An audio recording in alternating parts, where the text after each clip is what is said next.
Thanks for watching. Please subscribe, like, or comment. Ask any questions you want, and I will answer them as soon as possible. Today I'll be showing you how I make my polymer clay dolls that I glue onto mugs.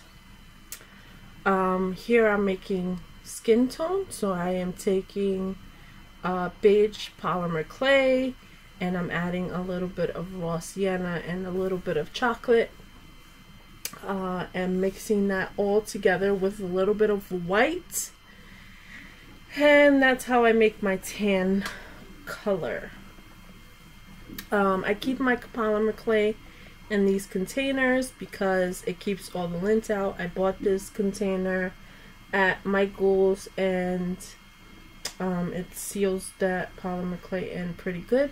And so yeah, I just wanted to share that tip.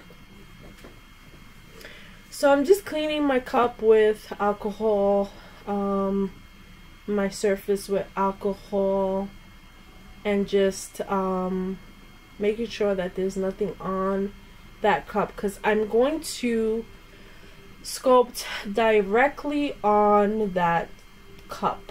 And I do that because it's easier when I go to glue it, for when I go to bake it, and then when I glue it, that it takes the shape of the actual cup that I'm going to glue the piece to.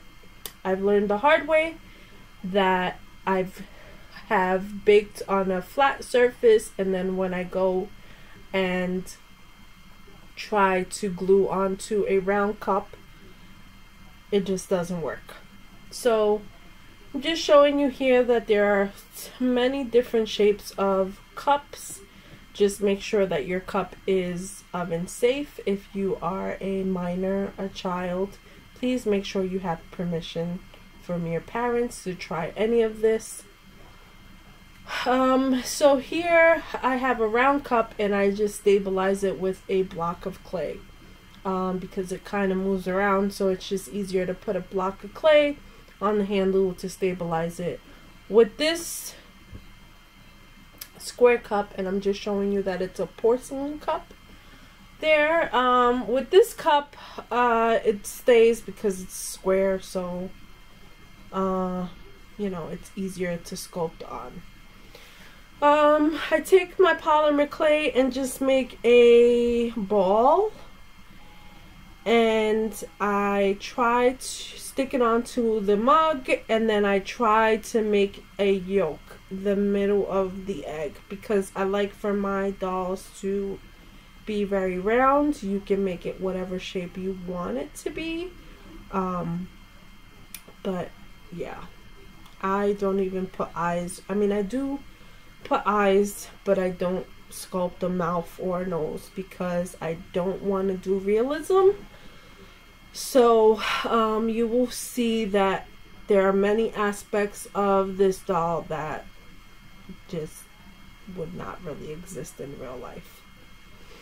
I don't have the patience to do realism, so this is why I do this doll.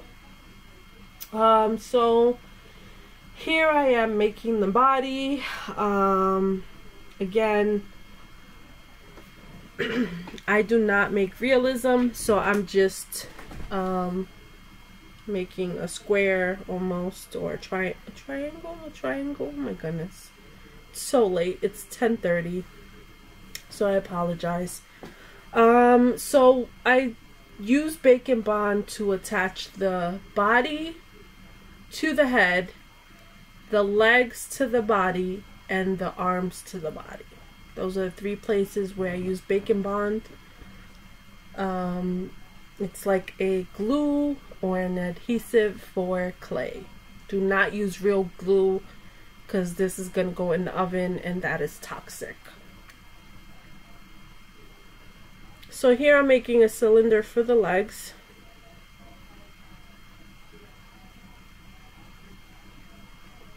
And then I will measure the legs to make sure that they are the same size. And then I will cut them at an angle, because when you attach your legs to the body, it's going to be at an angle, so it just fits best.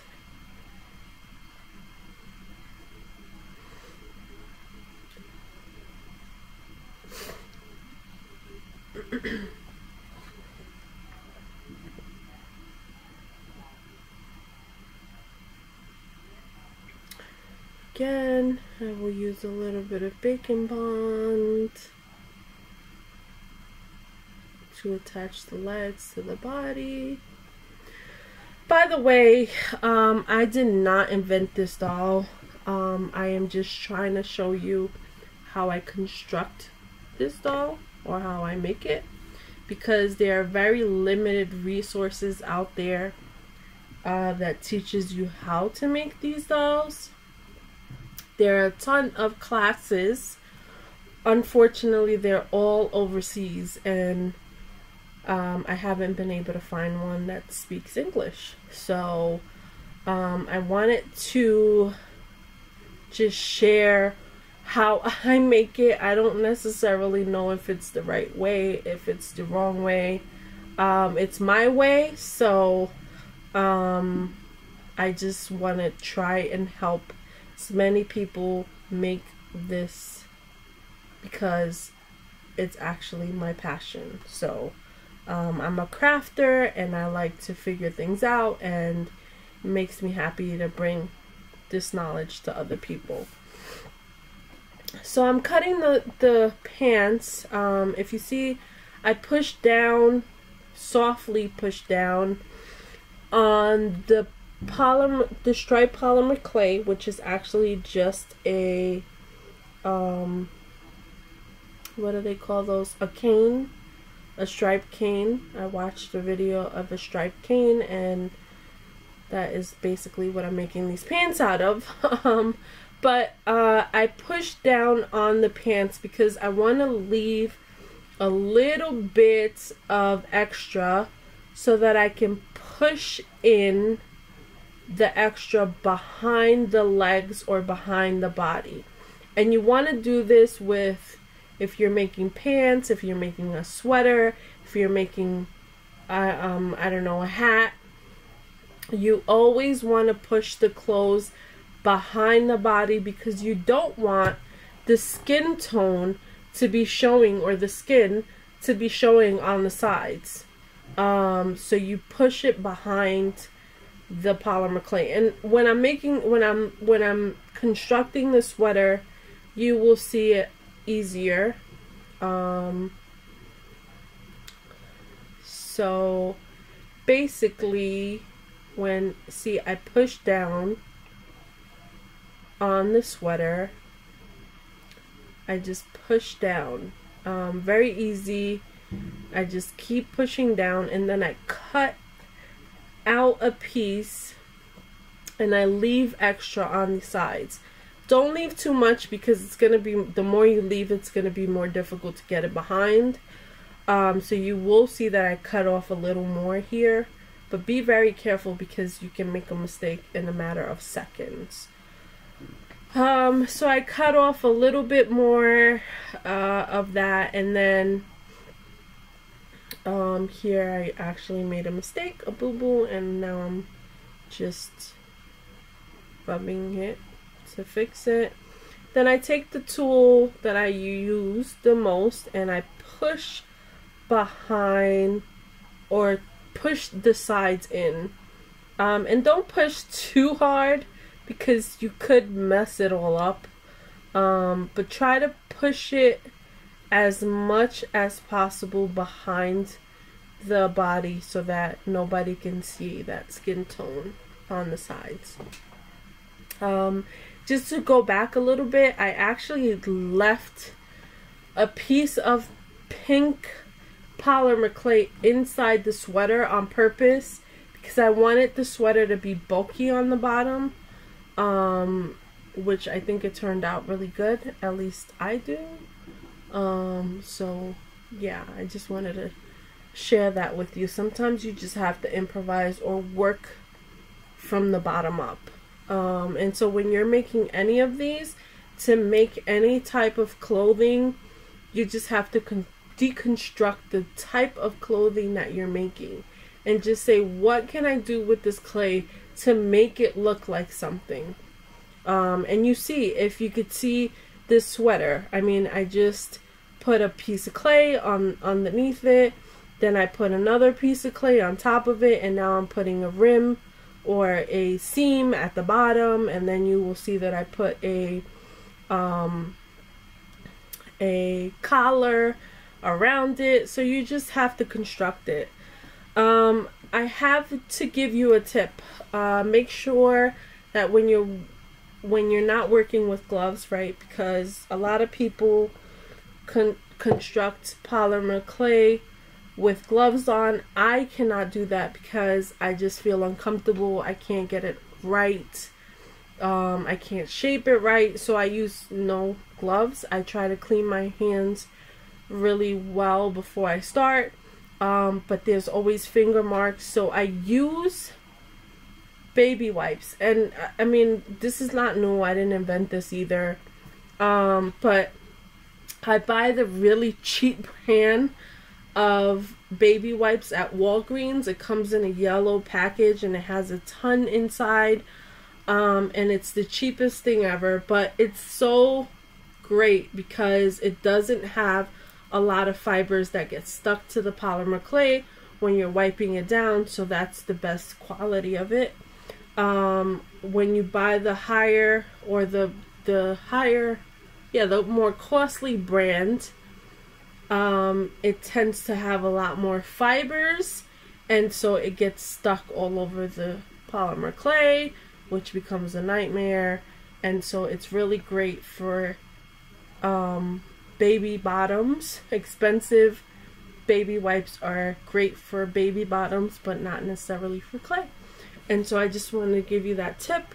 Polymer clay baby wipes remove fingerprints and some of the dirt on the surface, so always have baby wipes and just gently go over the areas that you want to go over. If you have too much detail, I don't recommend using baby wipes because you will remove all of that detail. But for the larger areas, use a baby wipe. Here I am putting the arms on. I don't put the arms on when I put all of the body because it would be a nightmare to try to construct the sweater and the arms clothing at once. And again, I don't do realism, so it's just easier for me to add the arms at the end and then hide it with a sweater, with hair, or in my other video, in my nurse video, she has a stethoscope. Oh my goodness, I can't say that word. I'm sorry, it's so late here. But it hides the seams of the arms of the shoulders. So yeah. So I'm just making some decorations on the sweater. And here I've cut out a star, and we'll add a little more baking bond and add that. I'm trying to figure up top, up bottom, where do I want to add that? At the end I ended up just adding it in the top. So you can design it however you'd like. You can make pockets. You can put a purse or accessories. You can make a hoodie if you want to. However you like. Just have lots of patience and try again. I did not show you how to make shoes in this video because I am still a newbie at it and it takes a lot of effort for me to do that. And so I want to try to perfect it and make a video on how to make it. So that is coming soon, as soon as possible. I want to say, yeah, shoes are definitely give me a hard time. So I want to try to perfect it before I try to explain it to anyone. So here I'm putting a hat, and again, just like with the clothes, make sure you have a little extra so that you can tuck, tuck, tuck, tuck, tuck.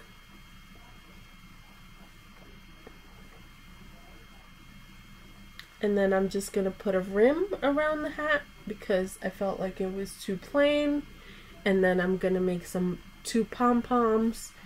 And that's going to be the end of this video. So thanks for watching. Please ask any questions. I will answer you. Thank you for watching. Thank you for your support. Please subscribe. Please like. Please share this video. Thank you, and I greatly appreciate every one of you. Have a great night, or good morning, or good evening, and stay healthy.